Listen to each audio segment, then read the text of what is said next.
സുഹൃത്തുക്കളെ നമസ്കാരം. പുതിയൊരു വീഡിയോയിലേക്ക് എല്ലാവർക്കും സ്വാഗതം. ഞാൻ ഇപ്പോൾ ഈ വീഡിയോ ചെയ്യുന്നത് കൊല്ലം സുധിയുടെ മകനായ കിച്ചു സുധി അറിയാൻ വേണ്ടിയിട്ടാണ്. അതായത് ചെറുക്കൻ കുറച്ച് നാൾ മുമ്പ് രേണുവിനെതിരെ ലൈവൊക്കെ വന്ന് അതൊക്കെ എല്ലാവരും അംഗീകരിച്ച കാര്യം തന്നെയാണ്. കാരണം എന്താണെന്ന് വെച്ചാൽ ആ പയ്യനും ഇതിന്റെ കാര്യങ്ങളോ ഒന്നും അറിയില്ലായിരുന്നു. അതായത് രേണു രോഗിയാണെന്നോ അല്ലെങ്കിൽ അവര് പിന്നെ എന്താ പറയുക വല്ലാത്തൊരു അവസ്ഥയിലാണോ എന്നുള്ള കാര്യമൊന്നും ആ പയ്യൻ അറിയില്ല. ആ പയ്യനോട് എല്ലാവരും പറയുന്നു. പിന്നെ അതുപോലെ തന്നെ എന്ന് പറഞ്ഞു കഴിഞ്ഞാൽ നിന്റെ അമ്മ എന്താ ഇങ്ങനെ നടക്കുന്നത് എന്ന് ചോദിച്ചപ്പോൾ ആ പയ്യൻ ലൈവ് ചെയ്തു പോയി. ആദ്യം തന്നെ ഞാൻ ഒരു കാര്യം പറയാം. അതായത് മോനെ 12 വയസ്സും മുതൽ ഒന്നുമില്ലെങ്കിലോ സ്വന്തം അമ്മയും അല്ലെങ്കിൽ സ്വന്തം അമ്മയെക്കാളും കൂടുതലായിട്ട് നോക്കിയത് എന്ന് പറഞ്ഞു കഴിഞ്ഞാൽ ഈ രേണു സുധി തന്നെയാണ്, വേറെ ആരുമല്ല. അതായത് രേണു സുധി തന്നെയാണ്. ഇനി എന്തൊക്കെ പറഞ്ഞു കഴിഞ്ഞാലും കൊല്ലം സുധി ആടി ഉള്ളിടത്തോളം എന്ന് പറഞ്ഞു കഴിഞ്ഞാൽ നല്ല രീതിയിൽ നിന്നത് ഈ രേണു സുധി കാരണം തന്നെയാണ്. പിന്നെ കൊല്ലം സുധി മരിച്ചതിന് ശേഷവും ഇനി കുറച്ചൊക്കെ സ്നേഹം കാണിച്ചത് എന്ന് പറഞ്ഞാൽ രേണു തന്നെയാണ്.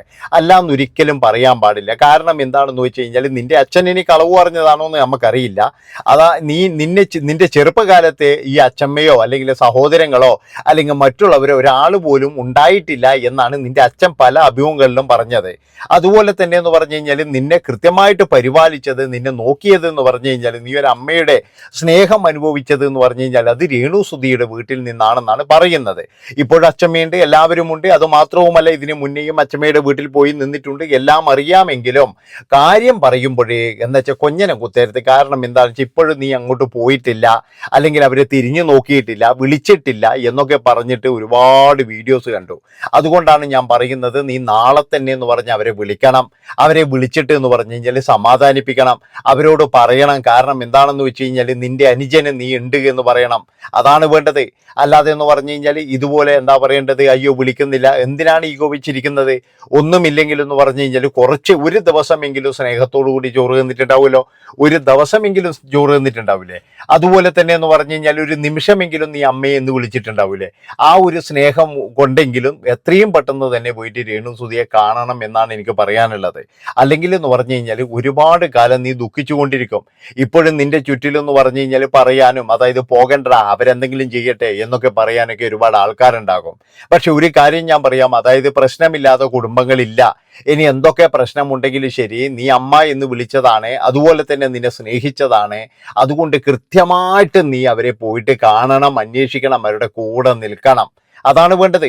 അല്ലാതെ എന്ന് പറഞ്ഞു കഴിഞ്ഞാൽ ഇവിടെ കുറെ ആൾക്കാർ പറയുന്ന പോലെ നീ പോകണ്ടടാ, നീ എന്തിനാടാ പോകുന്നത്, നീ അങ്ങനെ കാണിച്ചല്ലടാ, നിന്നെ ഇങ്ങനെ കാണിച്ചല്ലടാ എന്നൊക്കെ പറഞ്ഞ് കേൾക്കുകയാണെങ്കിൽ, എന്ന് പറയുന്നത് കേട്ട് നിൽക്കുകയാണെങ്കിൽ ആയുഷ്കാലം മുഴുവൻ എന്ന് പറഞ്ഞു കഴിഞ്ഞാൽ ചിലപ്പോഴും നല്ല രീതിയിൽ കണ്ണീര് കുടിക്കേണ്ടി വരും എന്നാണ് എനിക്ക് പറയാനുള്ളത്.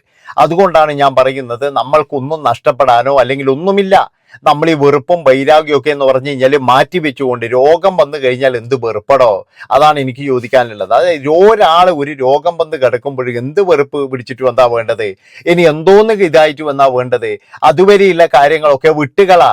അതായത് രോഗം വന്ന് കിടക്കുമ്പോൾ ഒരാൾ വീണ് കഴിഞ്ഞാൽ അയാളെ ചവിട്ടാൻ നിൽക്കരുത്. അതാണ് എനിക്ക് പറയാനുള്ളത്. അതുകൊണ്ട് തന്നെ എന്ന് പറഞ്ഞു കഴിഞ്ഞാൽ കിച്ചു സുധി എന്ന സുധിയുടെ മകനോട് പറയാനുള്ളത്, എൻ്റെ പൊന്നു മോനെ, നീ എത്രയും പെട്ടെന്ന് എന്ന് പറഞ്ഞാൽ വീട്ടിൽ പോകണം, അവരെ പോയി കാണണം, നിന്റെ അനുജന് ഞാനുണ്ട് എന്ന് നീ തന്നെ പറയണം. അതല്ലടോ വേണ്ടത്. അല്ലാതെ എന്ന് പറഞ്ഞു കഴിഞ്ഞാൽ ഈ ആൾക്കാരുടെ വാക്കും കേട്ടിട്ടാണോ നിൽക്കേണ്ടത്? ഞാൻ പറഞ്ഞല്ലോ, ഒരമ്മ പോലും, നിന്റെ സ്വന്തം അമ്മ പോലും നിന്നെ നോക്കിയിട്ടില്ല. ആ സ്വന്തം അമ്മ വരെ എന്ന് പറഞ്ഞാൽ അവരുടെ കാര്യവുമായിട്ട് പോവുകയാണ് ചെയ്തത്. അവിടെയാണ് രേണു സുധി എന്ന് പറയുന്ന ആ ഒരു വ്യക്തി നല്ല രീതിയിൽ നോക്കിയത്. ഒരിക്കലും അവരെ കുറ്റം പറയാൻ കഴിയില്ല. അവർ നല്ല രീതിയിൽ തന്നെയാണ് നോക്കിയിരിക്കുന്നത്. പിന്നെ വേറൊരു കാര്യം എനിക്ക് പറയാനുള്ളത്, ഇതിൻ്റെ ഇടയിൽ വന്നിട്ട് എന്ന് പറഞ്ഞാൽ ഒരുപാട് ആൾക്കാർ അങ്ങോട്ടും ഇങ്ങോട്ടും കൊമ്പ് കോർക്കുന്നതൊക്കെ കണ്ട് അവരോട് പറയാനുള്ളത് എന്താ വെച്ചാൽ, നിങ്ങൾ കൊമ്പ് കോർത്തോ, പക്ഷെ ഒരു കാര്യമുണ്ട്, ഇതൊന്നും രേണുവിനെ ബാധിക്കരുത് എന്നാണ് എനിക്ക് പറയാനുള്ളത്. അതായത് രേണുവിന്റെ ഭാഗത്തു കൂടിയിട്ടാണ് ഞങ്ങൾ കൊമ്പ് കോർക്കുന്നത്, അല്ലെങ്കിൽ രേണുവിന് വേണ്ടിയിട്ടാണ്. ഞാൻ പറഞ്ഞല്ലോ, ഞാൻ നല്ല രീതിയിൽ വിമർശിച്ചിട്ടുണ്ട്, ഞാൻ നല്ല രീതിയിൽ പറഞ്ഞിട്ടുണ്ട്. പക്ഷേ ഞാൻ അതിൽ നിന്നും പിന്തിരിയുകയും ചെയ്തിട്ടുണ്ട്. കാരണം എന്താ? അവർ രോഗം മാറി വരട്ടെ. അവർ രോഗം മാറി വന്നു കഴിഞ്ഞാൽ വിമർശിക്കും, ഇനിയും വിമർശിക്കും. അവരുടെ പോക്കുകൾ എങ്ങോട്ടാണ്, അവരെങ്ങനെയാണ് വീഡിയോ, അത് ഇനിയും വിമർശിക്കും. പക്ഷെ ഇപ്പോഴവർ രോഗത്തോട് പൊരുതി നിൽക്കുമ്പോഴേ അവർക്ക് ശരിക്കും പറഞ്ഞാൽ നമ്മളെല്ലാവരും ഒരു മാനസിക പിന്തുണയാണ് നമ്മളെല്ലാവരും നൽകേണ്ടത്. അല്ലാതെ ഈ ഒരു സമയത്ത് പോയിട്ട് ഒരിക്കലും എന്ന് പറഞ്ഞു കഴിഞ്ഞാൽ നിനക്ക് അങ്ങനെ വേണം, നീ അങ്ങനെ നിന്നിട്ടല്ലേ. ഇതിനിടയ്ക്ക് ഒരു സ്ത്രീയുടെ ഒരു വീഡിയോ ഞാൻ കണ്ടു. എന്താ അറിയാം, അവരുടെ ഭക്ഷണം, അതായത് രേണു കഴിച്ച ഭക്ഷണത്തിൽ നിന്നാണ് ഇങ്ങനെയുള്ള അസുഖം വന്നത് എന്നൊക്കെ പറഞ്ഞിട്ട്.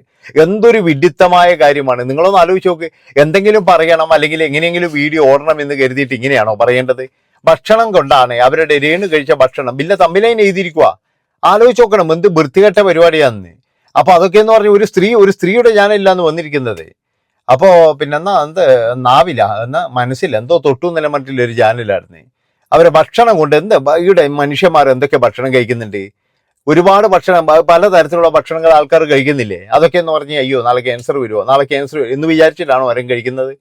അല്ല ആരെങ്കിലും കഴിക്കാതിരിക്കുന്നുണ്ടോ? ഇതൊക്കെ കഴിക്കാതെ ഏതെങ്കിലും മനുഷ്യന്മാരുടെ എനിക്ക് തോന്നുന്നില്ല.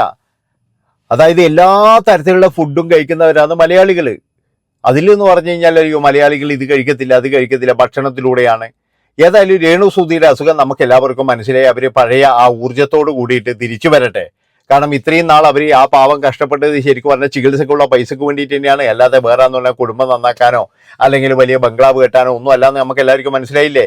അതിൽ നോബിൾ അച്ഛനോട് എനിക്ക് വലിയ ഒരു കടപ്പാടുണ്ട്. കാരണം എന്താ പറയുക, അങ്ങേര് എന്ന് പറഞ്ഞ ഒരു നല്ലൊരു മനുഷ്യനാണ്. ഒരു പുരോഹിതൻ എങ്ങനെയാണ് എന്നുള്ളത് കാണിച്ചു കൊടുത്ത അങ്ങേര്. കാരണം അതുവരെയുള്ള എല്ലാ വിദ്വേഷവും മറന്ന്, അതായത് രേണുവിന്റെ അസുഖത്തെ മാറാൻ വേണ്ടിയിട്ട് പ്രാർത്ഥിച്ച ഒരു മനുഷ്യൻ അച്ഛനാണെന്ന്. അതിലൊക്കെ വലിയ സന്തോഷമുണ്ട്. എല്ലാവരും അങ്ങനെയാണ് ചെയ്യേണ്ടത്. നമുക്ക് പലതരത്തിലുള്ള വെറുപ്പും വിദ്വേഷവും ഉണ്ട്. എന്താ രേണുവിനോട് എന്താ വെറുപ്പ് പിടിക്കാൻ മാത്രം എന്താ അവരെന്തെങ്കിലും നമ്മളെന്തെങ്കിലും ചെയ്തിട്ടുണ്ടോ? ഒന്നുമില്ലെങ്കിൽ അവരെ വന്നിട്ട് നമ്മൾ ശാരീരികമായിട്ട് എന്തെങ്കിലും ചെയ്തിട്ടുണ്ടോ? അല്ല നമ്മൾ കുടുംബത്തോട് ചെയ്തിട്ടുണ്ടോ? ഒന്നുമില്ലല്ലോ. ഈ സോഷ്യൽ മീഡിയയിൽ കിടന്നിട്ടുള്ള ആ ഒരു പലതരത്തിലുള്ള വീഡിയോസും കാര്യങ്ങളൊക്കെ വരുമ്പോഴേ നമ്മൾ വിമർശനം ഉന്നയിക്കും എന്നല്ലാതെ അവരുമായിട്ട് നമുക്കങ്ങനെ ബദ്ധശത്രുതയൊന്നും അതിൻ്റെ ഒന്നും ആവശ്യമില്ലല്ലോ. അവരുമായിട്ട് ഭയങ്കര അഗാധമായ ശത്രുത അല്ലെങ്കിൽ അവരുമായിട്ട് അങ്ങനെയുള്ളൊരു ശത്രുത അങ്ങനെ ഒരു ശത്രുത എന്തിനാണ്? അതിൻ്റെ ഒന്നും ആവശ്യമില്ല. അതായത് അവര് ചെയ്യുന്ന പരിപാടിക്ക്, അവര് ചെയ്യുന്ന കാര്യത്തിന് സോഷ്യൽ മീഡിയയിലൂടെ നമ്മളും മറുപടി കൊടുത്തു. അതുമാത്രം വിചാരിച്ചാൽ മതി. പിന്നെ ചില ആൾക്കാർ എന്ന് പറയുന്ന രേണുവിനെ അങ്ങ് തകർത്ത് തരിപ്പണാക്കാൻ വേണ്ടി നോക്കി. അവർക്കൊക്കെ ചിലപ്പോൾ ഉള്ളിലെ സന്തോഷം ഉണ്ടാവും. അതാണ് ഉള്ളിൽ സന്തോഷിക്കുന്നവർ ഇഷ്ടം പോലെ ഉണ്ടാവും കേട്ടോ. ഞാൻ ഈ പറയുന്നതെന്ന് വെച്ച് കഴിഞ്ഞാൽ എല്ലാവരും നമ്മളെ മനസ്സുപോലെ ഒന്നും ആയിരിക്കൂല. ഇപ്പോഴും ഈ അസുഖം അറിഞ്ഞപ്പോഴും അവൾക്ക് അങ്ങനെ വേണം എന്ന് പറയുന്ന ആൾക്കാരുണ്ടാവുകയാണെന്ന്. അങ്ങനെയുള്ള ഒരുപാട് ആൾക്കാരുണ്ടാവുകയാണെന്ന്. അതുകൊണ്ട് തന്നെ എന്ന് പറഞ്ഞു കഴിഞ്ഞാൽ നമ്മൾ അങ്ങനെയുള്ള ആൾക്കാരെയൊന്നും എന്നാ പറയേണ്ടത് പറഞ്ഞിട്ടൊന്നും കാര്യമില്ല. അതുകൊണ്ട് ഞാൻ പറയുന്നത് എന്താണെന്ന് വെച്ച് കഴിഞ്ഞാൽ കിച്ചുവിനോട് പറയാന്ന് എത്രയും പെട്ടെന്ന് പറഞ്ഞു കഴിഞ്ഞാൽ വീട്ടിൽ പോകണം. ആൾക്കാരുടെ വാക്കും കെട്ടി നിൽക്കരുത്. സ്വന്തമായിട്ട് അഭിപ്രായങ്ങളും കാര്യങ്ങളൊക്കെ ഉള്ളതല്ലേ. പിന്നെ എന്തിനാണ് ആൾക്കാരുടെ വാക്കും കെട്ടി നിൽക്കുന്നത്? എങ്ങനെയെങ്കിലും പോയിക്കോട്ടെ, എങ്ങനെയെങ്കിലും ജീവിച്ചു പോയിക്കോട്ടെ, അത്രേ എനിക്ക് പറയാനുള്ളൂ. അതുകൊണ്ട് എല്ലാവരോടും പറയുകയാണ്, നിങ്ങൾ എല്ലാവരും ഉപകാരം ചെയ്തില്ലെങ്കിലും ഉപദ്രവം ചെയ്യാതിരിക്കുക. അവരുടെ വീഡിയോസും കാര്യങ്ങളും കാണുക. പിന്നെന്ന് പറഞ്ഞു കഴിഞ്ഞാൽ ഞാൻ പറഞ്ഞല്ലോ, ഇപ്പോഴും കുറേ ആൾക്കാർ അങ്ങനെ വേണമെന്ന് പറയുന്ന ആൾക്കാരുണ്ട്. അവരെയൊന്നും നാവ് നമുക്ക് അടക്കാൻ കഴിയില്ല. ആ നാവ് ഇങ്ങനെ അങ്ങ് പോയിക്കൊണ്ടിരിക്കും എന്നാണ് എനിക്ക് പറയാനുള്ളത്. ഏതായാലും ഇത്രയും പറഞ്ഞുകൊണ്ട് ഈ ഒരു വീഡിയോ ഇവിടെ വെച്ച് വൈൻഡപ്പ് ചെയ്യാണ്. ഇഷ്ടപ്പെട്ട് കഴിഞ്ഞാൽ നിങ്ങൾ എല്ലാവരും സബ്സ്ക്രൈബ് ചെയ്യാതെ നമ്മളെ ചാനൽ കാണുന്ന ഒരുപാട് ആൾക്കാരുണ്ട്. അവരോട് എനിക്ക് പറയാനുള്ളത് എത്രയും പെട്ടെന്ന് സബ്സ്ക്രൈബ് ചെയ്യുക. പിന്നെ ലൈക്ക്, കമന്റ് ഇതൊക്കെ ചെയ്യണമായിരുന്നു. ഒരുപാട് ആൾക്കാർ എന്ന് പറഞ്ഞു കഴിഞ്ഞാൽ ഈ സബ്ബൊന്നും ചെയ്യാതെ കാണുന്ന ഒരുപാട് ആൾക്കാരുണ്ട്. അപ്പോൾ അതാണ് സംഭവം. പിന്നെ എന്ന് പറഞ്ഞു കഴിഞ്ഞാൽ എന്താ പറയണ്ടേ, പിന്നെ നല്ല മഴക്കാറുണ്ട്, മഴ വീഴാൻ വേണ്ടി പോകുന്നുണ്ട്. അപ്പോൾ ഒരു കോള് വരുന്നുണ്ട്. അപ്പോൾ എല്ലാവരോടും പറഞ്ഞ പോലെ തന്നെ കേട്ടാ.